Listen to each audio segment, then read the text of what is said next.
Oh bondad tan infinita hacia el mundo pecador,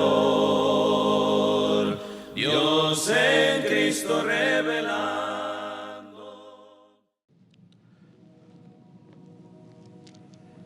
Dice la palabra del Señor en Hechos capítulo 7, versículos 17 al 43. Pero cuando se acercaba el tiempo de la promesa que Dios había jurado a Abraham, el pueblo creció y se multiplicó en Egipto, hasta que se levantó en Egipto otro rey que no conocía a José.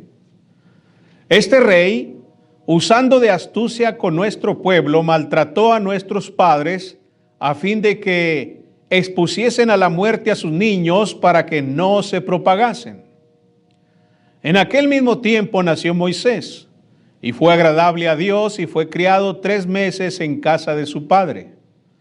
Pero siendo expuesto a la muerte, la hija de Faraón le recogió y le crió como a hijo suyo.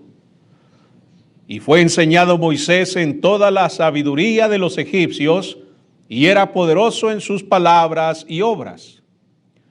Cuando hubo cumplido la edad de 40 años, le vino al corazón el visitar a sus hermanos, los hijos de Israel.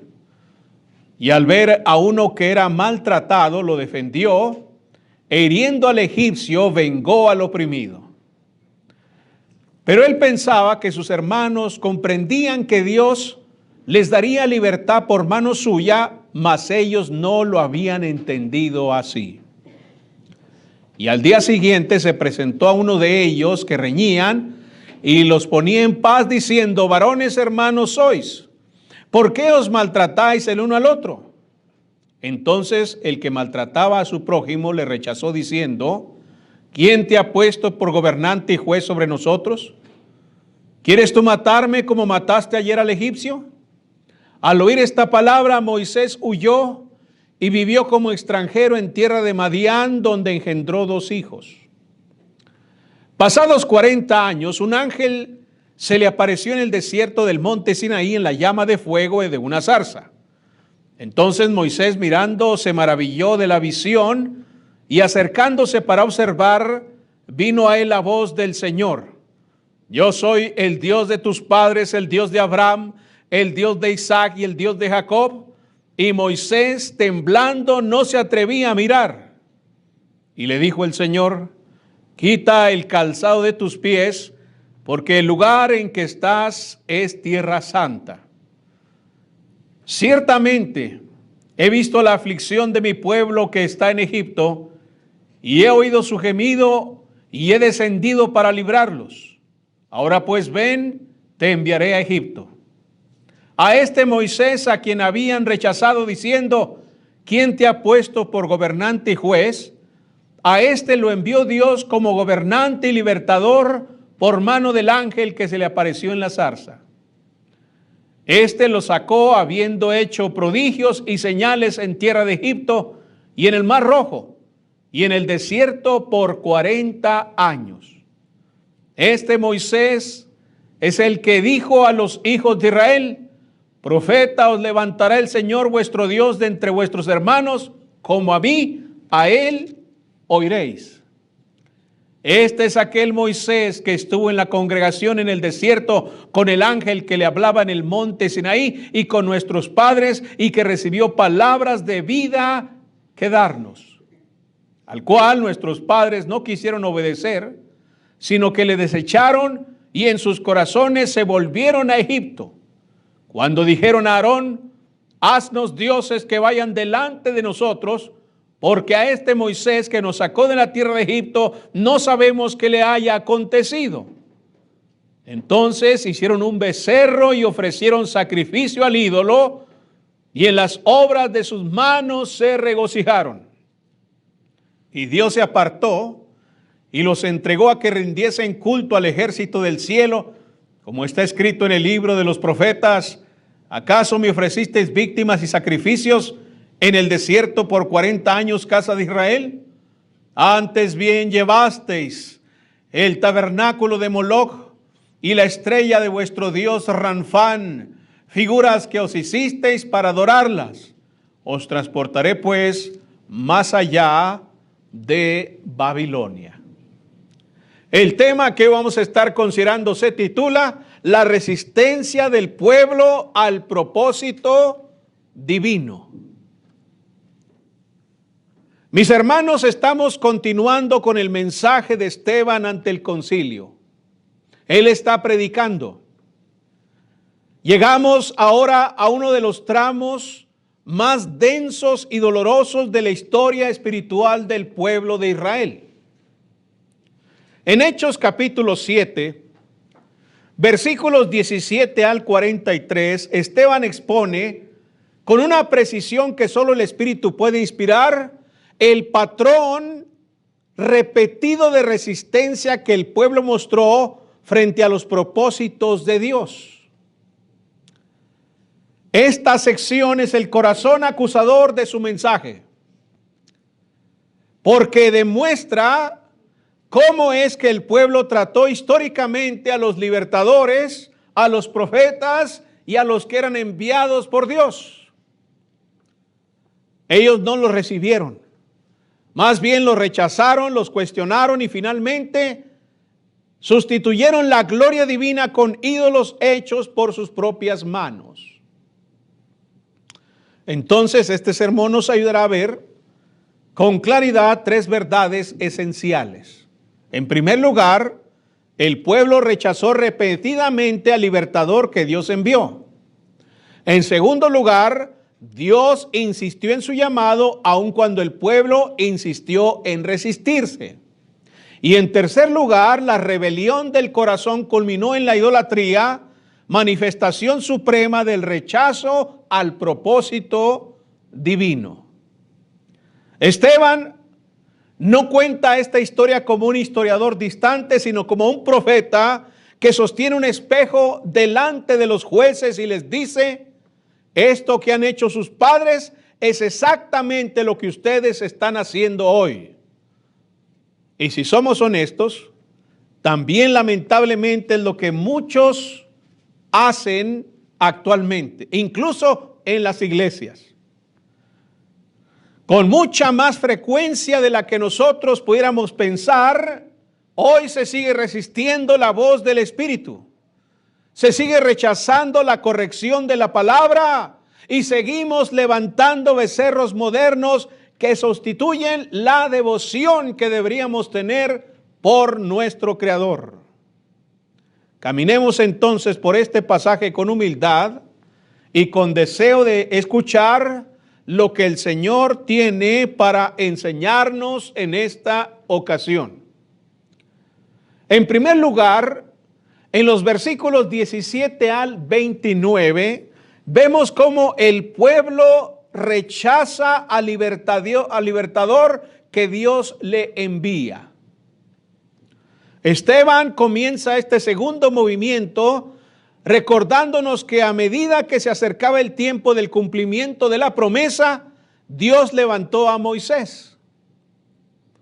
Dice el versículo 17 de Hechos capítulo 7. Cuando se acercaba el tiempo de la promesa que Dios había jurado a Abraham, el pueblo creció y se multiplicó en Egipto. Se multiplicó en Egipto. El pueblo comenzó a hacerse más grande. Ahora es importante observar la secuencia de la narración. Cuando Dios está a punto de cumplir su palabra, se levanta una oposición mucho más feroz que la que ya existe. Siempre es así. Faraón, temiendo el crecimiento del pueblo, decreta la muerte de los niños. Entonces la historia del Salvador comienza con un intento de asesinato masivo. En medio de esa hostilidad, en medio de esa crisis terrible que está sufriendo el pueblo, nace Moisés. Él es agradable a Dios, dice Esteban. Nace Moisés, pero él es agradable a Dios. Ahora, aunque Dios lo preserva, aunque Moisés se salva, el pueblo que debía reconocerlo como libertador es el primero en rechazarlo. Cuando Moisés interviene, ¿verdad? Dice ahí el texto, para defender a uno de sus hermanos y les dice, no se estén peleando porque son hermanos. Aquel israelita le dice, ¿quién te ha puesto por príncipe y juez sobre nosotros? ¿Quién? ¿Quién te ha puesto como gobernante nuestro? ¿Para qué te metes? Esa pregunta encapsula siglos de rebelión espiritual. El problema no es la intervención de Moisés, sino el corazón que no desea rendirse a la autoridad de Dios. Moisés quería justicia, ellos querían autonomía. Moisés fue enviado por Dios, ellos rechazaron al que Dios había enviado para libertarlos. La respuesta del israelita revela la esencia del pecado en el corazón humano. El deseo de autodeterminación absoluta. No querían que alguien viniera a corregirlos.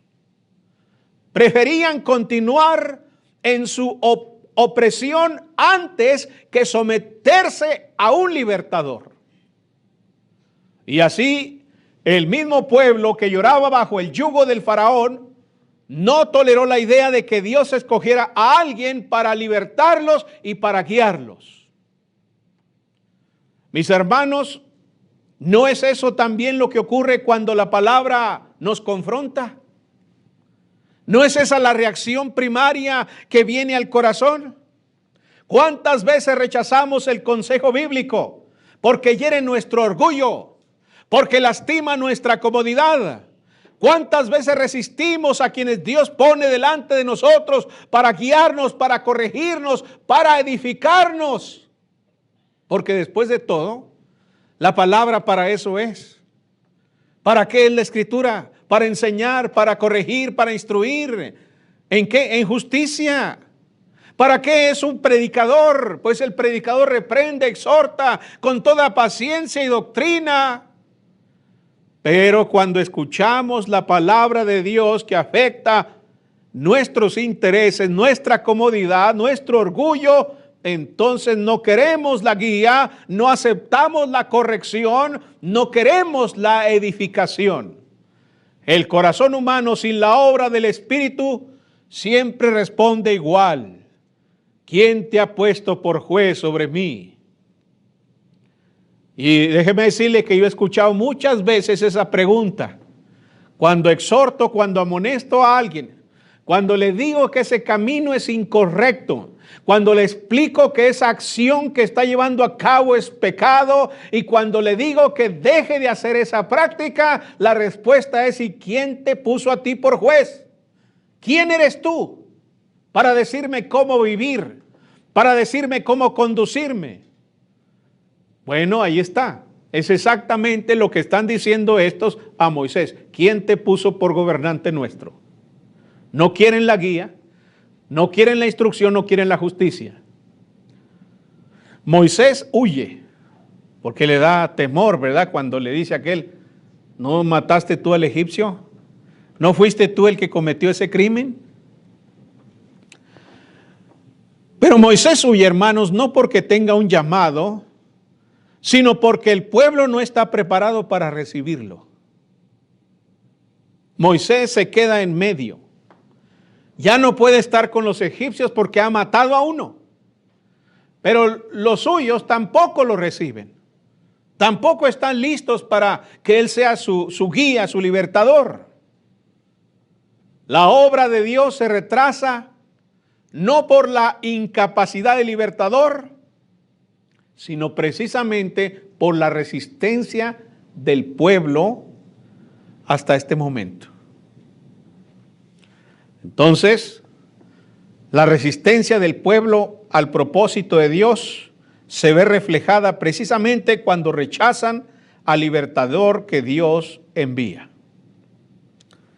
Ahora, en los versículos 30 al 34, Dios insiste en llamar aun cuando el hombre insiste en resistir.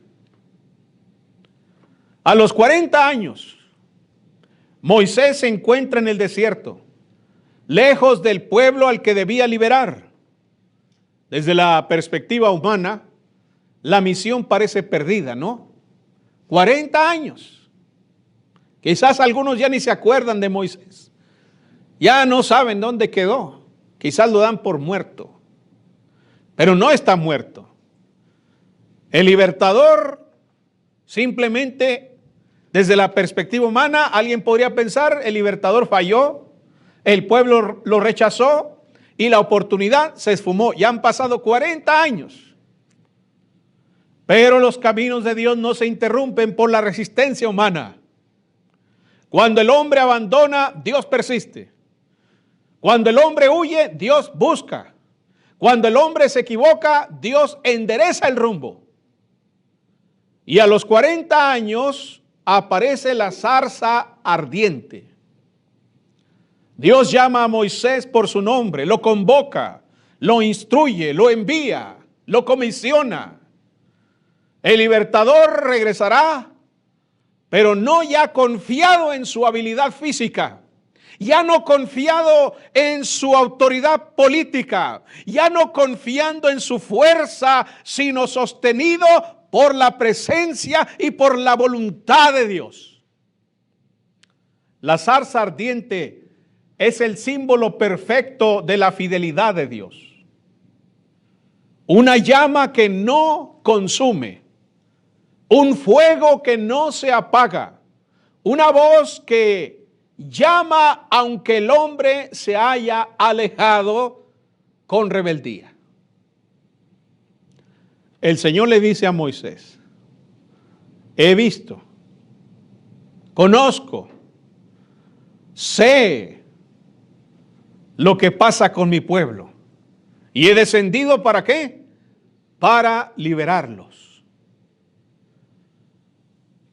Es decir, el pueblo estaba sufriendo,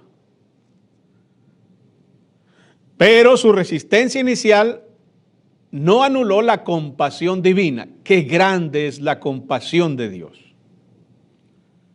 Que a pesar de ser torpes, tontos, de no recibir la voluntad de Dios, de no aceptarla, de rechazarla, de querer irnos por nuestros propios caminos, cuando sufrimos, Dios sigue teniendo compasión de nosotros. Sufrimos por nuestra rebelión. Sufrimos por nuestra desobediencia. Porque la desobediencia, hermano, se paga. Entonces sufrimos, pero Dios sigue teniendo compasión. Y en esos 40 años el pueblo está sufriendo mucho. Y Dios dice, quiero liberarlos. Cuando Moisés vuelve a Egipto, ya no lo hace como un hombre impulsivo, sino como un enviado ungido. Y Esteban recalca este punto. Se los deja sumamente claro, ¿verdad? Cuando les habla acerca del regreso de Moisés. Y les explica que efectivamente Moisés es quien Dios ha puesto por príncipe y juez. Eso mismo que ellos no habían aceptado al principio. ¿Quién te ha puesto por gobernante sobre nosotros? Dios ahora lo ha puesto por su gobernante, por su guía. A ese envió Dios, a ese libertador. Los hombres rechazaron a Moisés, pero ese rechazo no cambió el llamado que Dios tenía para Moisés. La autoridad de Moisés no procedía del reconocimiento humano, sino de la elección divina, de la voluntad de Dios. Por eso, cuando alguno de nosotros sea rechazado por predicar la verdad, no importa. No importa, porque ellos no son quienes nos han comisionado. Cuando a mí alguien me dice que estoy loco y me rechaza y me dice que no, no me importa, no me preocupa. Porque no son ellos los que me han comisionado. La comisión la recibimos de Dios. El llamado lo recibimos de Dios. La deuda del evangelio la tenemos del evangelio, no de ellos. Así que eso es lo que prueba aquí que Moisés es enviado de Dios independientemente del rechazo que ha sufrido.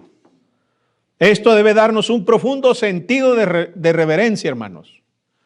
Porque cuando Dios establece algo, ningún rechazo humano puede invalidarlo. No se puede contra Dios. No podemos luchar contra Dios. La oposición puede retrasar el proceso. La puede hacer complicada, la puede hacer difícil, pero nunca puede frustrar el propósito eterno del Señor. Mis hermanos, Dios sigue llamando hoy. Sigue enviando su palabra. Su espíritu sigue obrando a través de su espada. Sus pastores, sus maestros, sus evangelistas siguen haciendo la obra. Y aunque muchas veces respondemos con resistencia, Dios continúa trabajando en nosotros con una paciencia que solo el cielo puede entender. Pero su obra no se detiene. Que no se diga que Dios no cumple con su palabra. Que no se diga que Dios no cumple con lo que le toca en este plan de redención. Dios no abandona fácilmente a quienes ama. Aunque le volvamos la espalda, aunque rechacemos su corrección, aunque seamos testarudos, necios y contumaces, aunque busquemos otros caminos, su zarza sigue ardiendo en el desierto, esperando que escuchemos su voz. Entonces la resistencia del pueblo no limita la compasión y la búsqueda de Dios. Ahora, en los versículos 35 al 43, tenemos la rebelión del corazón, el colmo de esa rebelión. Versículos 35 al 43. En esta última parte del discurso de Esteban, él expone la prueba final de la resistencia del pueblo. ¿En qué culmina la resistencia? En la idolatría, hermanos. En la idolatría. Dice el versículo 40, haznos dioses que vayan delante de nosotros. Miren, ya fueron libertados, ya han sido sacados con mano poderosa de Egipto y ahora dicen, haznos dioses que vayan delante de nosotros, porque a este Moisés que nos sacó de la tierra de Egipto no sabemos qué le haya acontecido. Entonces hicieron un becerro y ofrecieron sacrificios al ídolo y en las obras de sus manos se regocijaron. La idolatría no fue un accidente. Más bien fue la expresión natural de un corazón que se niega a obedecer. Cuando el hombre rechaza la autoridad de Dios, inevitablemente fabrica dioses a su medida, a su gusto. Esteban describe uno de los momentos más vergonzosos de la historia de Israel. Mientras Moisés estaba en el monte, recibiendo la ley, recibiendo la revelación, recibiendo la palabra que era necesaria para guiar al pueblo, ellos se llenaron de impaciencia. Se impacientaron, no soportaron seguir esperando, no toleraron depender de Dios y buscaron otra solución, hermanos. Terrible cosa, ¿no? Haznos dioses que vayan delante de nosotros, dijeron ahí en el versículo 40. El becerro de oro no fue un simple objeto cultural. Fue la declaración abierta de independencia espiritual. Fue un preferimos a nuestro Dios hecho por nosotros antes que al Dios que nos sacó de Egipto. ¿Qué estaban haciendo con el Dios que sacó a tanta gente de Egipto? ¿Qué estaban haciendo, hermanos? Estaban cambiando de Dios. La diferencia es que el Dios que estaban abandonando, el Dios que estaban dejando es un Dios vivo. Es un Dios que se ha manifestado, que ha hablado y que, según su propia confesión, los ha sacado de la tierra de Egipto. Y ahora escogen a otro. Fue la sustitución del Dios vivo por una imagen manipulable, controlable, visible, conforme a sus deseos. Porque es lo que dice el pasaje. Hicieron un becerro. Ellos lo hicieron, ¿ven? Es un Dios manejable. Es un Dios que ellos pueden controlar a su gusto. Lo hicieron de la forma que quisieron, lo hicieron del tamaño que quisieron, lo hicieron de los materiales que ellos querían y en el proceso se regocijaron. Estaban conformes con sus deseos, satisfechos con lo que habían hecho, contentos porque ahora tenían un Dios a su medida, a su gusto. Se regocijaron con su obra. Esa frase que dice el versículo 41 al final, de que se regocijaron con la obra que habían hecho, revela la esencia de toda la idolatría. Alegría en lo que nosotros fabricamos y no en lo que Dios revela. La idolatría es preferir nuestra voluntad antes que la voluntad de Dios. Preferir nuestra creatividad antes que sus mandamientos. Preferir el fruto de nuestras manos antes que el fruto de su espíritu. Eso es idolatría. Tal vez nosotros no tenemos becerros o imágenes de oro, pero sí somos idólatras cuando hacemos esto. Cuando modificamos y cambiamos la voluntad de Dios por la nuestra. Y Dios les dio una consecuencia justa. La consecuencia justa. Si eso es lo que quieren, bien, los entregó a que sirvieran al ejército del cielo. En otras palabras, cuando el hombre insiste en vivir sin Dios, Dios permite que viva con los ídolos que quiera. ¿Eso es lo que quieres? Adelante. Sigue a tus ídolos. Sigue a tus dioses. Sigue a tus pensamientos. Sigue a tus deseos. Sigue a tu voluntad. La resistencia persistente lleva al castigo divino. Y parte del castigo es dejarnos hacer lo que queremos hacer. Eso es parte del castigo. No es que Dios esté tolerando y esté diciendo, bueno, haz lo que tú quieras. Pues no. Parte del castigo es dejarnos en nuestras tonterías. Parte del castigo es dejarnos hacer eso, hermanos. Como el niño necio, ¿verdad? Que quiere tocar el comal caliente. Y está ahí de necio y berrinchudo y está buscando la manera de tocarlo. Hasta que le decimos, tóquelo pues, dele. Y el quemadón que se da. Aprende a la mala, hermanos. Ya ese niño no vuelve a tocar el comal caliente. No vuelve a hacerlo porque aprendió a la mala de que eso duele. Y cuando el hombre es testarudo a la voluntad de Dios y quiere hacer lo que se le pega la gana, Dios le dice, dele pues. Adelante. Los entregaré a que sirvan al ejército del cielo. Eso es lo que quieren. Adelante. Vivan con sus ídolos. Y eso es un castigo, no es una libertad, no es un acto de libertad, es un castigo. Esteban concluye citando a los profetas, recordando que Israel no solo fabricó ídolos, sino que cargó con ellos durante generaciones, mostrando que el corazón rebelde no se cura sin un arrepentimiento genuino. Hermanos, ¿qué becerros hemos levantado nosotros?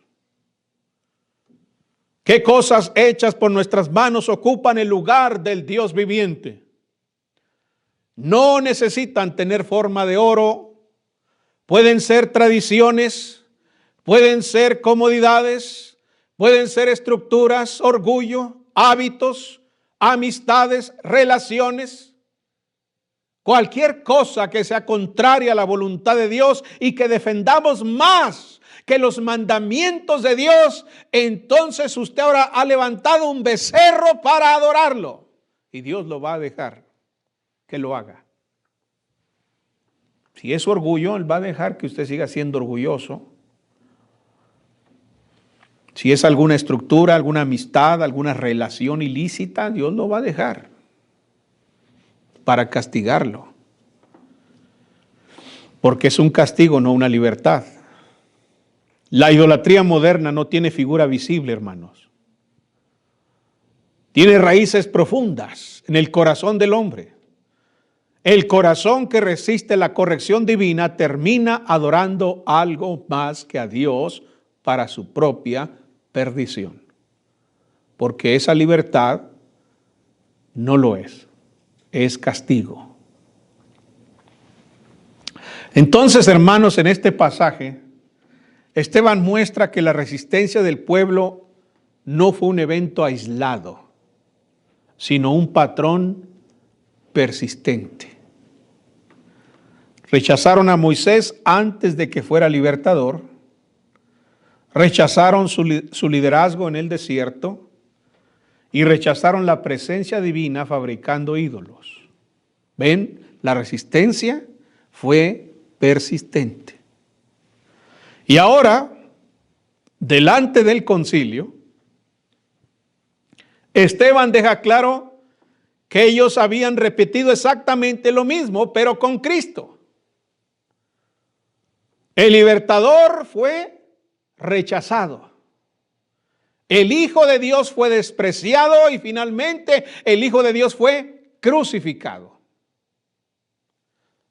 Sin embargo, la fidelidad de Dios continúa. Aunque el hombre resista, Dios sigue enviando su palabra. Aunque el pueblo caiga en idolatría, Dios sigue llamando al arrepentimiento. Aunque rechacemos su voluntad, Él sigue obrando para cumplir su propósito eterno de acuerdo a su plan de redención. Mis hermanos, que esta historia nos llame a cada uno de nosotros a examinarnos con toda seriedad. Debemos renunciar a la resistencia a la palabra de Dios. Debemos orar para que Dios nos conceda un corazón dócil, que dejemos caer nuestros becerros y que sigamos la voz del que nos llama desde la zarza ardiente, no solo para salvarnos, sino para transformar nuestras vidas. Que Dios nos conceda un espíritu obediente, sensible, humilde y dispuesto, para que su propósito se cumpla en nosotros sin resistencia y sin demora. Puestos de pie. Oh bondad tan infinita hacia el mundo pecador. La Iglesia de Cristo en Rivera Luna le invita a sus actividades los domingos a las 10 de la mañana. Estamos ubicados en el número 3331, esquina con Rivera y Luna, en El Paso, Texas, 79905. Todos serán bienvenidos. De salud, solo en él hallaré la divina